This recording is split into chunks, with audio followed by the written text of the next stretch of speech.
The hallway went quiet the second Naima Carter spoke. "Preston, move." Her tone wasn't loud, but it cut sharper than a bell. Students froze mid-step, lockers half closed, conversations dying in their throats. And there he was, Preston Vale, tall, smug, draped in designer clothes, acting like the whole school was his runway. He smirked, of course. He always smirked. Why not? Money bought him out of every problem, and everyone knew it. Teachers backed down, principals made excuses, kids learned to look away. But not today. Not with Naima watching. Because here's what Preston didn't know.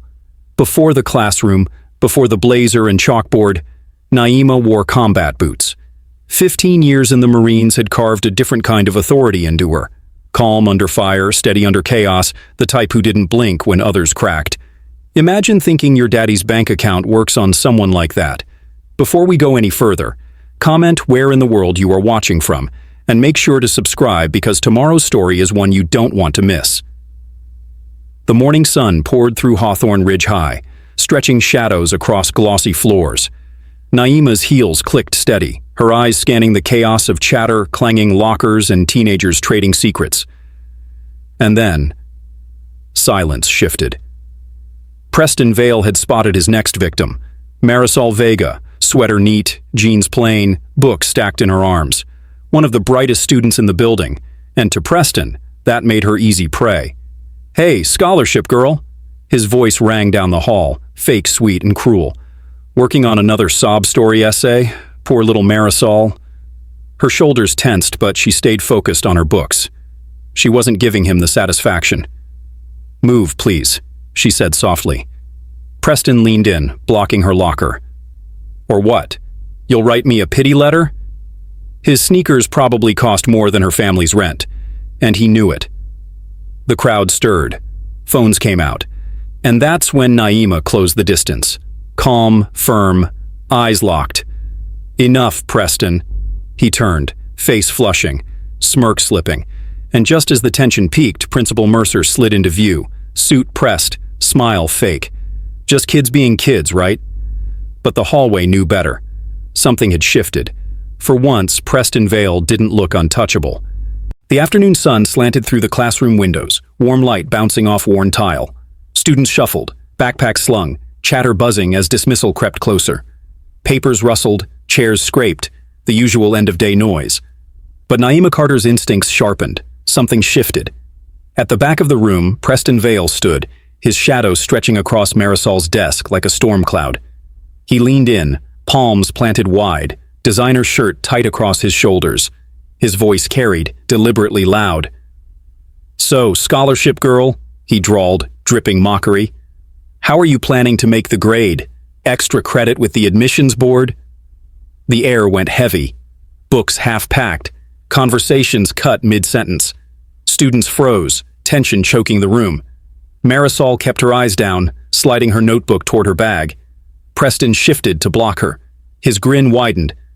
"I hear you've got a sob story lined up for those essays. Poor little immigrant family working so hard." He made a show of wiping away an imaginary tear. "Can you believe this clown thought that was funny?" Naima placed her papers down with precision, her Marine discipline kicking in. "Mr. Vale," her voice cut clear, "step aside now." He snapped his head toward her, face flushing red. "Or what? You'll write me up? Call my mommy?" His fingers tapped Marisol's desk, a taunting rhythm. "This is your final warning," Naima said, steady, closing the gap between them, each step deliberate, authority radiating without a single shout. And then, Preston's eyes shifted, rage, privilege, fury at being challenged. In one explosive move, he lunged, his hand shot forward, clamping around Naima's throat. Gasps filled the room. Phones shot up, silence stretched, broken only by Preston's harsh breathing. But Naima's body remembered. 15 years of training snapped into action. Her hands peeled his grip like clockwork, thumb pressing, fingers twisting. She broke his hold and redirected his weight. Controlled force. Precision. Preston stumbled. His expensive shoes slid on the smooth tile. Arms flailed. And then, crash. He hit the ground with a thud so loud it shook the desks. The spell broke. Gasps turned to shouts. Screens glowed as students captured every second. Different angles, same story. Preston Vale wasn't untouchable anymore. Running footsteps echoed in the hallway. Officer Darren Lent burst into the classroom, uniform crisp, body camera light flashing red. Right behind him came Principal Mercer, wringing his hands like he'd rather vanish than deal with this mess. "Now, let's all stay calm," Mercer squeaked, eyes darting everywhere but Preston sprawled on the floor. "Miss Carter, please, let's not escalate this. We can handle this internally." Internally? After Preston had literally just grabbed a teacher by the throat? Can you believe the nerve? Naima didn't flinch. She pulled out her phone, calm as ever. "We cannot," she replied, dialing 911 right there in front of everyone. Preston sat up groaning, hair a mess, designer clothes wrinkled, his perfect image shattered. For once he looked his age, a scared, spoiled 19-year-old with no script to hide behind. "Miss Carter, think about what you're doing," Mercer hissed, reaching for her phone. Officer Lent shut that down with one hand. "Sir, step back, this is a criminal matter." His body cam blinked steadily, recording every word. And then, the wail of sirens outside. The students? Oh, they were still filming, capturing Naima's every move. Marisol even airdropped her the raw footage on the spot. 3 angles, time-stamped. Untouchable proof. Minutes later, in the fluorescent glare of the school office, Naima sat with her back straight, hands folded calmly in her lap. Preston slouched across from her, clutching an ice pack, arrogance cracking like glass. Officer Lent stood between them, notepad open, his voice professional. "Miss Carter, please tell me exactly what happened."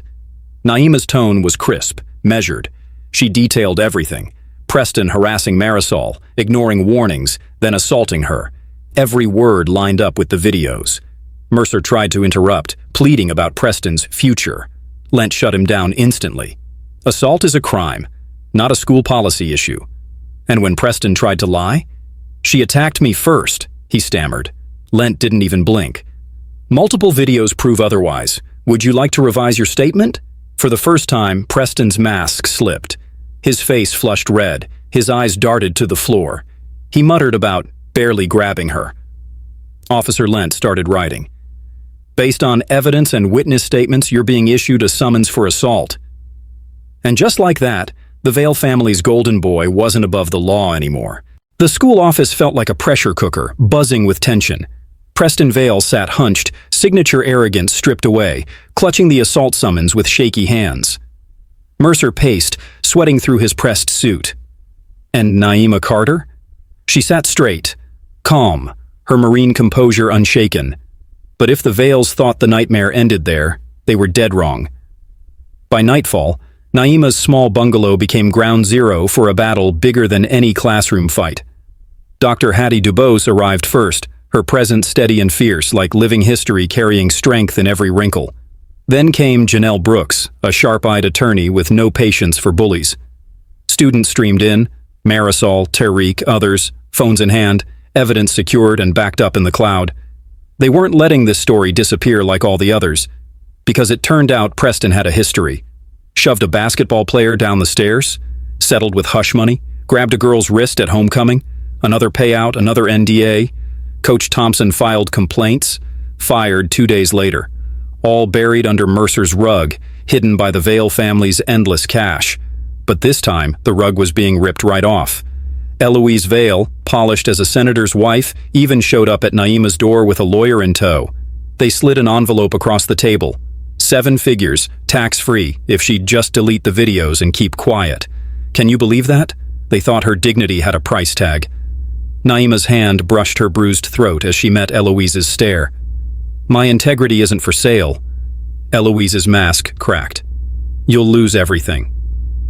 Naima didn't blink. "Then I'll lose it with dignity." And that was the line. That's when this stopped being one teacher versus one spoiled kid, and became the community versus a corrupt system. 3 days later, the school board auditorium overflowed. Parents, students, teachers, all packed in. Cameras rolled. Eloise Vale sat front row, perfect smile frozen. Mercer fidgeted with his tie, and Naima, shoulders squared, stood tall between Hattie and Janelle. When the unedited footage lit up the giant screen, the room gasped. Preston's hand around Naima's throat, his sneer, her flawless defense, caught from 3 angles. No edits, no excuses. Board members shifted in their seats. One even resigned on the spot, disgusted with years of cover-ups. And when Coach Derry finally spoke, confirming Mercer had silenced him, the room erupted. The board voted. 6 in favor, 1 abstaining. Naima reinstated, pending full investigation. Students cheered, chanting her name. Parents hugged her. Marisol cried into her shoulder. And for the first time, Preston and Eloise slipped out defeated, no cameras able to spin the truth. Naima smiled faintly, voice steady as she whispered to her students, "Dignity is strategy." Because in the end, that's what won.